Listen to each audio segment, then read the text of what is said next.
the poor Mallikarjun people Kharge and മാധ്യമങ്ങളെ also കാണുകയാണ് India സഖ്യ protected the നേതാക്കളുടെ constitution വാർത്താ and സമ്മേളനം fundamental ആരംഭിച്ചു. rights. This vice presidential contest is an ideological battle. It is not just a battle, it is an ideological battle, and all the opposition party agreed on this. That's why we are contesting unitedly. The opposition parties have nominated Sri B. Sudarshan Reddy Garu as their joint candidate since he reflects fully and values that saved our country's freedom movement so profoundly and the values on which our country's constitution and democracy have been anchored. All these values are under assault, and therefore our collective and determined resolve to fight this election. So this is the name, and we had meeting just now, and everybody consented and agreed this name. So we are fielding him as a vice president candidate. Thank you very much. नमस्कार साथियों, अभी अभी खरगे जी ने जो घोषणा की है, supreme court के पूर्व न्यायाधीश बी सुदर्शन रेड्डी जी विपक्ष की ओर से एक जॉइंट उम्मीदवार हैं इस उपराष्ट्रपति चुनाव के लिए.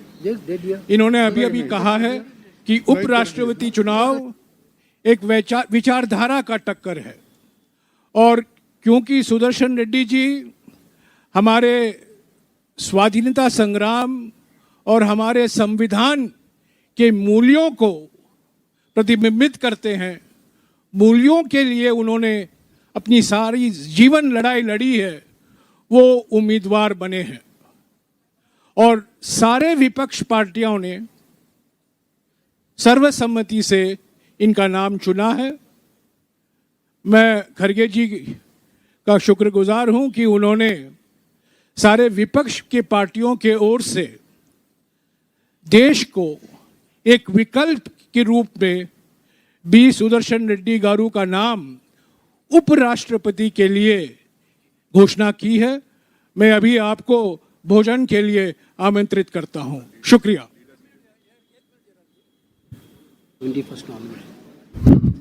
We are going to file the nomination on 21st. So the importance of candidate and how important he is already Jairam Ramesh explained. Further, I don't want to say anything. Thank you for all the media people coming. And tomorrow, all opposition party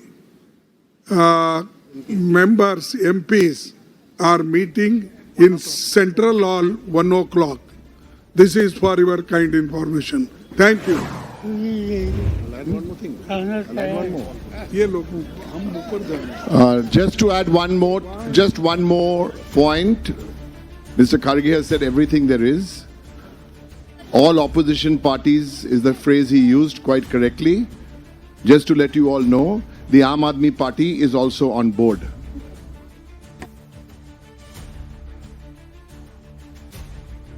വാർത്താ സമ്മേളനത്തിലാണ് India സഖ്യത്തിന്റെ ഉപരാഷ്ട്രപതി സ്ഥാനാർത്ഥിയെ പ്രഖ്യാപിച്ചിരിക്കുന്നത്. Supreme കോടതി മുൻ ജസ്റ്റിസായിരുന്ന B Sudarshan റെഡ്ഡിയാണ് India സഖ്യത്തിന്റെ ഉപരാഷ്ട്രപതി സ്ഥാനാർത്ഥി എന്നുള്ള വിവരമാണ് മല്ലികാർജുൻ ഖാർഗെ ഉൾപ്പെടെയുള്ള ഇന്ത്യ സഖ്യ നേതാക്കൾ പങ്കെടുത്ത വാർത്താ സമ്മേളനത്തിലൂടെ ഇപ്പോൾ പ്രഖ്യാപിച്ചിരിക്കുന്നത്. ഡി ധനസുമോദ് വിവരങ്ങൾ നൽകും.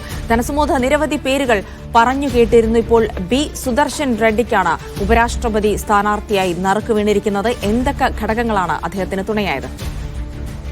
തെക്കേ ഇന്ത്യയിൽ നിന്ന് തന്നെ ഒരു ഉപരാഷ്ട്രപതി സ്ഥാനാർത്ഥി വേണം എന്നുള്ളൊരു കാര്യം ആദ്യം ഇന്ത്യ സഖ്യത്തിൽ പൊതുവെ ഒരു ചർച്ചയിട്ടായിരുന്നു.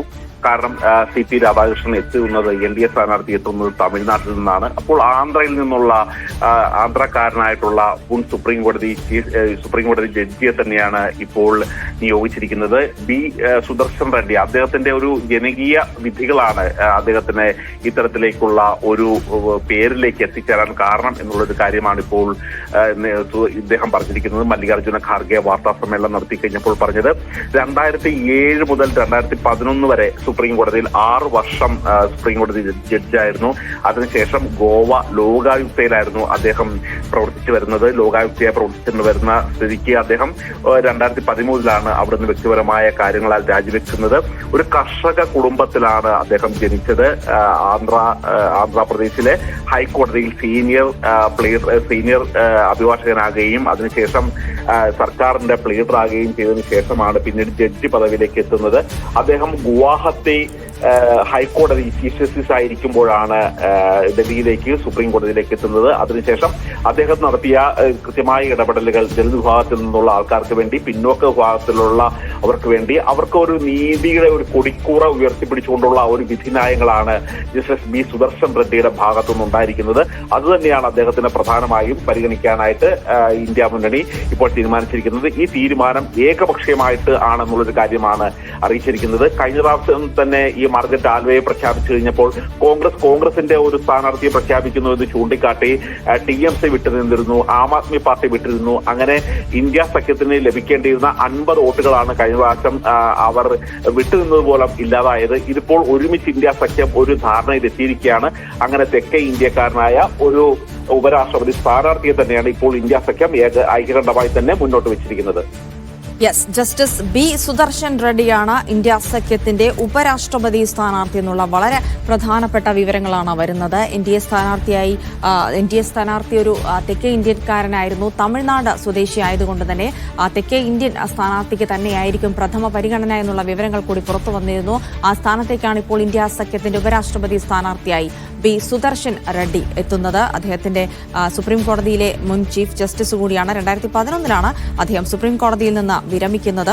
ആന്ധ്രാപ്രദേശ് സ്വദേശിയാണ്. ആന്ധ്രാപ്രദേശ് ബാർ കൌൺസിലിൽ അഭിഭാഷകനായി ചേർന്നുകൊണ്ടാണ് അദ്ദേഹത്തിന്റെ നിയമ ജീവിതം ആരംഭിച്ചത്. ആന്ധ്രാപ്രദേശ് ഹൈക്കോടതിയിൽ റിട്ട് സിവിൽ കാര്യങ്ങളിൽ അദ്ദേഹം പ്രാക്ടീസ് ചെയ്തിട്ടുണ്ട്. 88-90 കാലയളവിൽ ഹൈക്കോടതിയിൽ ഗവൺമെന്റ് പ്ലീഡറായും 90-ൽ 6 മാസക്കാലം കേന്ദ്ര സർക്കാരിന്റെ അഡീഷണൽ സ്റ്റാൻഡിംഗ് കൌൺസിലായും അദ്ദേഹം പ്രവർത്തിച്ചിരുന്നു. ഒസ്മാനിയ സർവകലാശാലയുടെ നിയമ ഉപദേഷ്ടാവായും സ്റ്റാൻഡിംഗ് കൌൺസിലായും അദ്ദേഹം പ്രവർത്തിച്ചു. 95 മെയ് 2 ആന്ധ്രാപ്രദേശ് ഹൈക്കോടതിയുടെ സ്ഥിരം ജഡ്ജിയായി അദ്ദേഹം നിയമിതനാകുന്നു. പിന്നീട് ഗുവാഹത്തി ഹൈക്കോടതി ചീഫ് ജസ്റ്റിസായി അദ്ദേഹം നിയമിതനാകുന്നു. അത് 2005 2007 ഇന്ത്യയുടെ സുപ്രീം കോടതി ജഡ്ജിയായി കൂടെ നിയമിതനാകുന്നു. 2011 വിരമിക്കുന്നു. ഇതാണ് അദ്ദേഹത്തിന്റെ അഭിഭാഷക ജീവിതം, അല്ല അദ്ദേഹത്തിന്റെ നിയമ ജീവിതം എന്ന് പറയാം. അപ്പോൾ ഇന്ത്യ സഖ്യം ഒരു സ്ഥാനാർത്ഥിയെ തെരഞ്ഞെടുക്കുമ്പോൾ സ്വാഭാവികമായിട്ടും ഒരു തെക്കേ ഇന്ത്യയിൽ നിന്നുള്ള സ്ഥാനാർത്ഥിയാകുമെന്ന് പറഞ്ഞിരുന്നു.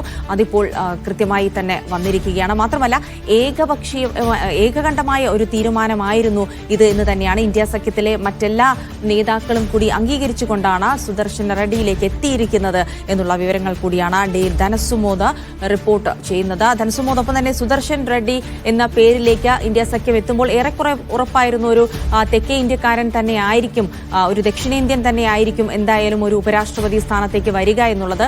അത് NDAയുടെ ഒരു തീരുമാനം കൊണ്ടാണോ? അതായത് NDA ഉപരാഷ്ട്രപതി സ്ഥാനാർത്ഥി തെക്കേ ഇന്ത്യയിൽ നിന്നായതുകൊണ്ട് തന്നെ അങ്ങനെ ഒരു NDA ഒരു സ്ഥാനാർത്ഥി തമിഴ്നാട്ടിൽ നിന്നായതുകൊണ്ട് തന്നെ അത്തരത്തിലൊരു തീരുമാനം ഇന്ത്യ സഖ്യവും എടുക്കുകയായിരുന്നോ?